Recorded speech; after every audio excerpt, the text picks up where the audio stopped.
خطائیں دیکھتا بھی ہے عطائیں کم نہیں کرتا، سمجھ میں آ نہیں سکتا وہ اتنا مہرباں کیوں ہے۔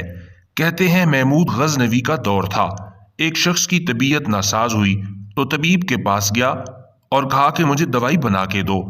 طبیب نے کہا دوائی کے لیے جو چیزیں درکار ہیں سب ہیں سوائے شہد کے، تم اگر شہد کہیں سے لا دو تو میں دوائی تیار کیے دیتا ہوں۔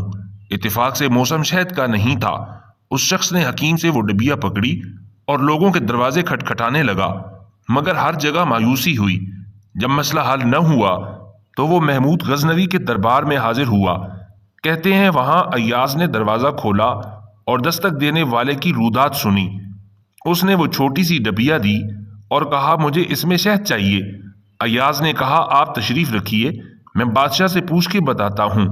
ایاز وہ ڈبیا لے کر بادشاہ کے سامنے حاضر ہوا اور عرض کی کہ بادشاہ سلامت، ایک سائل کو شہد کی ضرورت ہے۔ بادشاہ نے وہ ڈبیا لی اور سائیڈ میں رکھ دی اور ایاز کو کہا کہ 3 بڑے بڑے کنستر شہد کے اٹھا کر اس کو دے دیے جائیں۔ ایاز نے کہا حضور اس کو تو تھوڑی سی چاہیے، آپ 3 کنستر کیوں دے رہے ہیں؟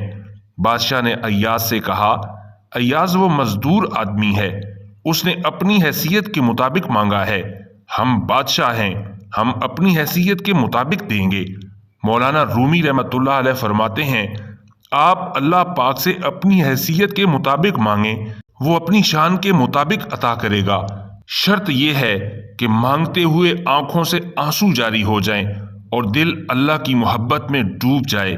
ریئل ڈائری پی کے چینل کو سبسکرائب کر کے گھنٹی کے بٹن کو دبا دیں تاکہ حقائق اور دلائل سے بھرپور معلومات آپ کو سب سے پہلے مل سکیں۔